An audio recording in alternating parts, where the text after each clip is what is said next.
Could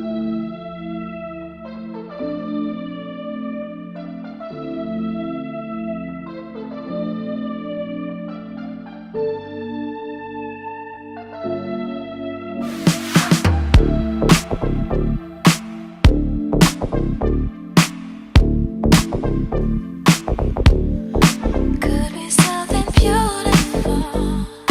Let it shine in the night. Give it a shot, baby. Bonjour à tous et bienvenue sur cette deuxième vidéo dont l'objet est de vous présenter la maison, les plans de la maison tout simplement. Parce que dans la première vidéo, on a abordé le concept de maison conteneur, on a fait le tour du terrain. J'espère que je n'ai pas été trop long, c'est peut-être un peu. Et puis là maintenant, je vais vous présenter grosse maille les plans de la maison. Alors je dis grosse maille, mais c'est quand même les plans qui ont été envoyés à l'architecte qui est en train de réaliser le permis de construire. Ils sont partis il y a quelques jours, les plans, il y a 2-3 jours.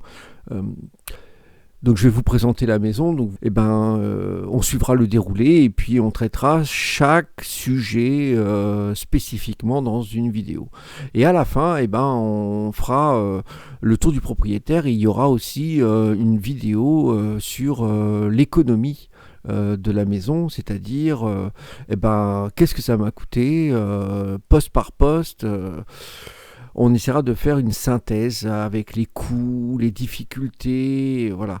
L'objectif, encore une fois, de toutes ces vidéos, j'ai pas encore fait le boulot, donc c'est de découvrir et de vous présenter mon travail et puis l'avancée des travaux et puis de vous avertir ou de vous mettre en garde sur les sujets sur lesquels je vais bien galérer, ce qui ne manquera pas d'arriver et de vous transmettre mon expérience que j'aurai acquise de façon un peu empirique peut-être pour faciliter les choses si vous aussi vous souhaitez vous lancer dans un projet tel que celui-là.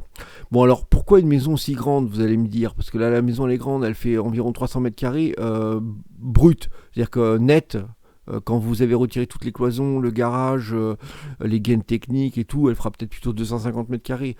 Mais pourquoi une si grande maison ? C'est parce que quitte à construire quelque chose sur un grand terrain, autant construire quelque chose de grand. Moi j'aime bien les tiny house, les toutes petites maisons,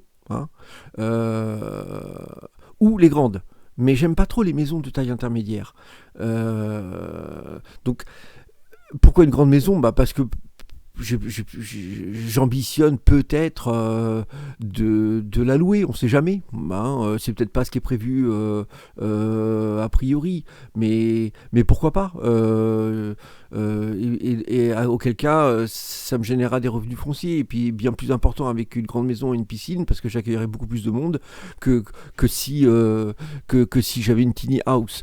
L'autre point c'est que c'est quand même plus agréable de vivre dans une grande demeure que de vivre dans une toute petite maison, quoi, pour des raisons tout simplement de confort et de praticité, voilà. Donc bon, espérons que je suis pas à l'ouest au niveau budget, parce que mon budget n'est pas infini, mais on va tâcher de faire la quadrature du cercle. Alors on va commencer par le coin sud. Alors je réexplique en préambule un petit peu quelques informations. Les fenêtres. Dans ma maison, il n'y a aucune fenêtre qui s'ouvre. Et toutes les fenêtres sont toute hauteur. C'est-à-dire qu'elles partent du sol et elles vont jusqu'à 2 mètres de haut. Alors vous avez des petites fenêtres, des grandes fenêtres qui donnent sur les arbres qui sont là, des fenêtres intermédiaires, voilà, vous avez un peu toutes les tailles de fenêtres. Vous avez aussi un accès au garage par ici, au garage atelier, c'est plutôt un atelier qu'un garage en fait, pour être honnête. D'ailleurs je l'ai appelé atelier. Ici il y a une porte sectionnelle au cas où je veux m'en servir comme garage ou au cas où j'ai des grosses choses à rentrer. Et puis vous avez la porte d'entrée principale qui est ici et la porte de la zone technique de la piscine qui est ici, qui n'est pas accessible depuis l'intérieur, toute cette zone-là. Je vais vous le réexpliquer. Donc, pourquoi les fenêtres ne s'ouvrent pas ? Parce qu'il y a une VMC double flux, parce que c'est plus facile à poser, quand c'est un châssis fixe. Encore, c'est pas vraiment la raison, mais et puis il y a une pompe à air qui assure le chauffage et la climatisation. L'air sera renouvelé, il sera sain, il y a des filtres. C'est ce que j'ai décidé. C'est peut-être une erreur. Mais pour l'instant, c'est ce que j'ai décidé, que ce soit au premier ou au rez-de-chaussée. Les seuls ouvrants sont les baies vitrées, donc, qu'on peut retrouver ici en face des chambres ou en face du salon et au premier étage. Bon, voilà. Ça, c'était un premier point du préambule. Le deuxième point du préambule, c'est ces traits-là, avec des pointillés. En fait, ça représente les parois des conteneurs. Donc, en fait, partout où vous voyez des traits avec des pointillés, c'est des parois que j'ai découpées, que j'ai supprimées. Donc, c'est des parois en fait qui n'existent plus et qui impliquent des renforts, enfin la mise en œuvre, la mise en place de renforts. Voilà. Donc on va revenir un peu là-dessus après.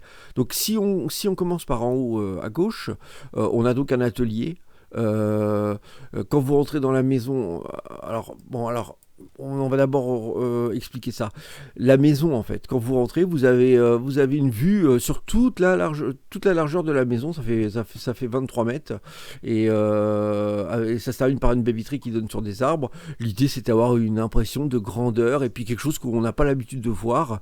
J'aime bien cette idée de faire quelque chose d'original.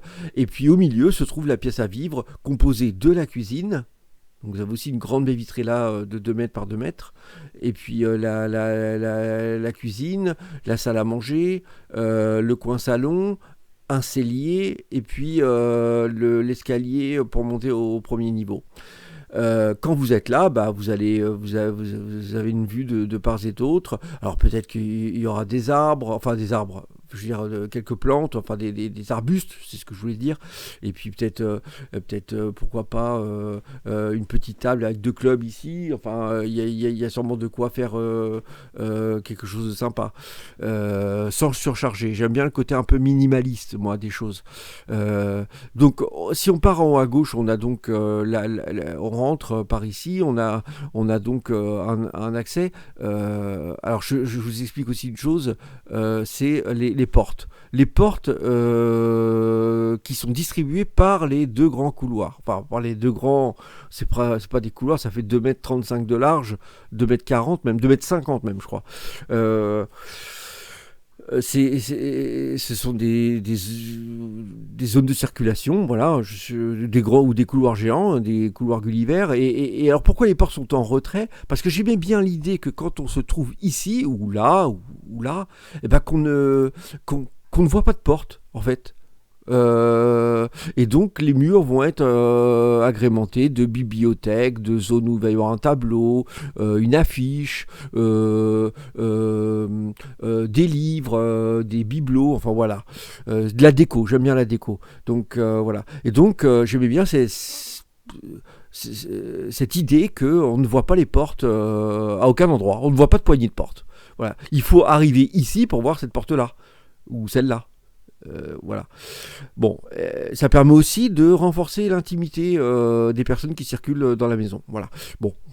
On a donc ici, quand on rentre, un placard à gauche pour ranger les vestes, les manteaux. Ici, ce placard, il est accessible que depuis l'intérieur. Il concerne l'atelier. C'est pour ranger des choses un peu volumineuses.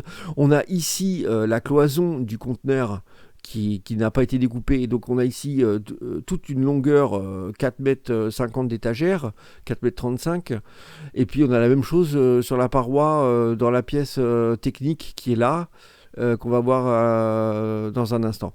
Et donc là, dans l'atelier, vous avez une porte qui mène à l'extérieur, la porte de garage, et puis c'est ici que je vais faire de la poussière la plupart du temps, en prévision de ce que je vais fabriquer en aménagement, en tout, et qui sera acheminé dans le reste de la maison. Enfin, quand la maison commencera à être avancée, parce qu'après, tant que c'est un chantier, on se moque un peu de faire de la poussière, mais au bout d'un moment, vous commencez à faire attention. Bon, une fois que vous avez vous abandonnez cette pièce sur votre gauche, quand vous progressez dans ce grand couloir, vous avez une pièce technique ici. Donc étagère, tableau électrique, oh là là, hein, On a l'unité extérieure de la pompe à chaleur RR, on a l'unité intérieure de la pompe à chaleur RR, on a le plénum de distribution 8 zones de AirZone, la société espagnole qui fabrique ce plénum avec des registres motorisés. On a ici le ballon thermodynamique et on a ici, et ça c'est un peu mon dada, il y aura une ou deux vidéos sur le sujet, c'est c'est un peu le panneau de contrôle de la plomberie. Et la plomberie ça va être un sujet parce que j'ai un ballon thermodynamique, j'ai aussi, et puis je compte faire du bouclage ECS, du bouclage eau chaude sanitaire, c'est-à-dire qu'il n'y aura pas de délai d'attente quand vous tirez de l'eau dans cette salle de bain. Par exemple, ici, au niveau de la vasque qui est là, bah, l'eau chaude n'a pas à circuler depuis ici jusque là, bah, pour deux raisons principales, parce que c'est lourd d'attendre, c'est pénible, et puis ça consomme de l'eau pour rien. Et ça, moi, le gaspillage, j'ai un peu du mal. Et donc j'ai un problème avec ça. Donc du coup, je vais faire une boucle qu'on appelle un bouclage eau chaude sanitaire. Et ça veut dire que vous ne faites pas passer 3 tuyaux pour acheminer l'eau chaude et l'eau froide. Non pas 2 tuyaux, mais 3 tuyaux. Il y a un tuyau d'eau chaude, un tuyau d'eau froide et un tuyau de retour vers une pompe de circulation qui se trouve là. Et ce qui permet de maintenir en fait, grâce à une bonne isolation des tuyaux, du tuyau d'eau chaude, de maintenir en température les tuyaux d'eau chaude et d'avoir de l'eau chaude dès que vous tournez le robinet. Alors, il y a un autre sujet, c'est qu'il va y avoir en plus une installation particulière parce que je veux aussi alimenter en eau chaude, mais pas à 55 ou 60 degrés comme partout ailleurs, mais à 38, 42 degrés, des douchettes dans les toilettes. Parce que je suis allé en Thaïlande en vacances et j'ai adoré les douchettes dans les toilettes. Je ne connaissais pas. Ah, franchement, je suis tombé in love. Mais simplement vous pouvez pas vous rincer les miches à 50 degrés ou à 60 degrés parce que vous allez monter au plafond, donc il faut trouver une astuce sans être obligé de mettre des ballons dans chaque toilette parce qu'il y a quand même 1, 2, 3, 4, il y a 5 toilettes quand même, donc bon, ça commence à faire du bruit, donc là j'ai imaginé un système et qui va se réguler aussi à partir de là, où de l'eau chaude mais à 40 degrés arrivera au niveau des douchettes, voilà, et sera chaude également immédiatement. Voilà. Bon, ça fera l'objet d'une vidéo ou deux, mais surtout d'une, on verra la longueur en détail. Alors, donc dans cette pièce-là, vous avez donc la partie technique. Alors, j'ai pas prévu de chauffer cette pièce ou de la refroidir. Bon, elle va être à température ambiante. Bon. Ma réflexion est encore en cours. Je sais pas si je fais une connerie ou je sais pas. Bon, enfin voilà. Bon, après, sur la partie droite, d'accord, quand vous rentrez, vous avez un WC. Oui, c'est mon chien, pardon, excusez-moi. Et puis, vous avez ici une zone technique, mais qui n'est pas accessible depuis l'intérieur. C'est la zone technique de la piscine où on mettra tout ce qui concerne la filtration, la pompe et tout ce qui concerne la piscine. Et puis, vous avez ici donc la paroi du compteur qui aura été découpée pour augmenter la taille de la chambre et puis faire intégrer une salle de bain. Donc, vous avez ici la chambre 1 et la chambre 2 sont les mêmes chambres, mais en miroir inversé. Hein, chacune bénéficie d'une baie vitrée coulissante ou ouvrante, je ne sais pas encore exactement, et puis d'un placard et donc d'une salle de bain équipée d'un WC, d'une douche à l'italienne et puis d'une grande vasque. Ok. Donc ensuite vous arrivez, alors on va traverser la pièce, on va revenir sur la pièce à vivre après. Ensuite vous avez ici donc une salle de bain, d'accord, une salle de bain. Et les toilettes sont à l'extérieur de la salle de bain cette fois-ci. On y accède depuis le grand couloir de droite. Et puis l'entrée de la salle de bain, la vasque et une douche à l'italienne. Et cette zone-là, en fait, ce sont les commodités de ces deux chambres-là, en fait. Voilà. De la chambre 3 et de la chambre 4. Donc là, si vous observez la chambre 3 et la chambre 4, vous allez vous dire, mais pourquoi il y a une petite et une grande ? d'accord? Il y a une très grande même, enfin une très grande, et une petite. Pourquoi j'ai pas bougé la cloison pour faire deux chambres de taille à peu près similaires? Eh ben pour une raison très simple, c'est que j'ai besoin de conserver les parois des conteneurs là. Cette paroi là, cette paroi là, cette paroi là, cette paroi là, j'ai besoin de la conserver parce que au-dessus, eh ben j'ai 3 conteneurs en perpendiculaire qui sont posés. Et, euh, et donc, bah, faut pas déconner, quoi. Il faut que ça reste solide. Ici, je vais mettre du renfort solide, ici et ici. C'est-à-dire du renfort dimensionné pour supporter la charge, d'accord? Et quant aux renforts qui sont là, ici, ici, ici et ici, sont des renforts, il n'y a rien au-dessus. Y a pas de charge au-dessus du toit du conteneur. C'est juste pour éviter que le toit s'affaisse. Donc, ce seront des renforts moindres, enfin moins costauds, on va dire. Voilà. Bon, on a fait le tour des deux ailes de la maison. On voit maintenant la partie centrale. Vous avez donc une grande baie vitrée de 2 mètres par 2 mètres et vous avez ce qui permet que quand vous êtes dans la cuisine, vous voyez des arbres aussi de ce côté-là, parce que il y a des arbres partout.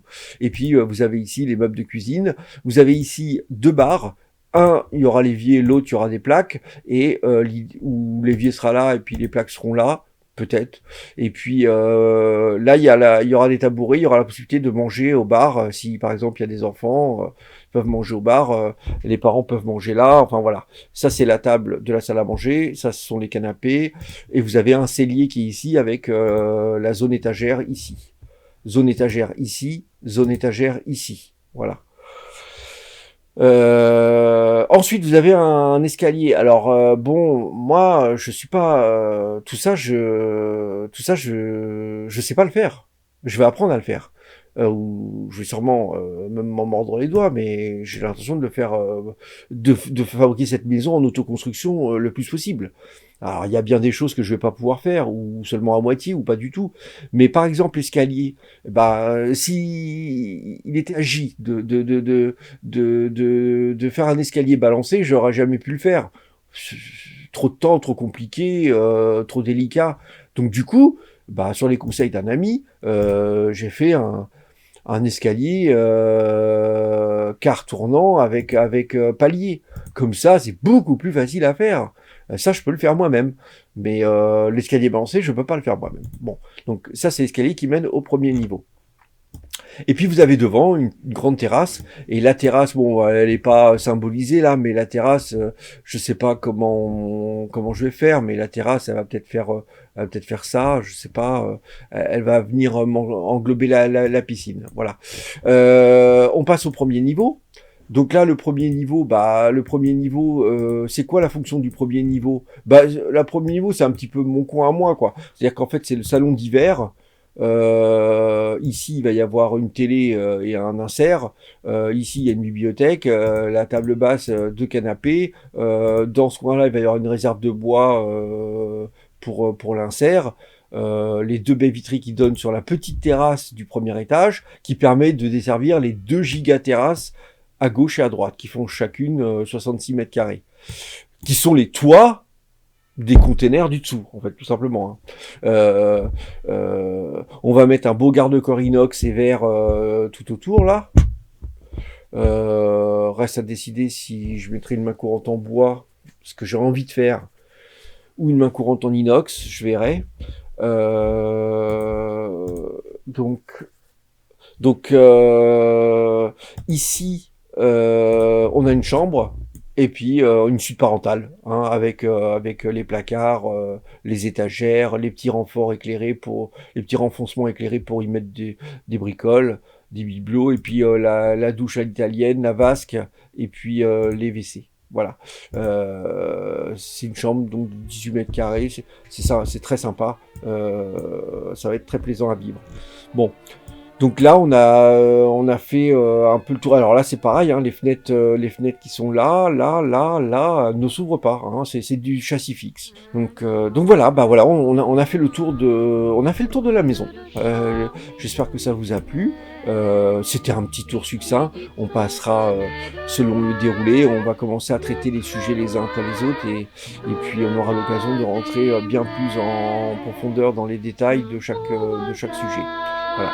Et ben, si vous êtes encore là, c'est que vous êtes des bons. À bientôt. Étrange et doux, semblait connaître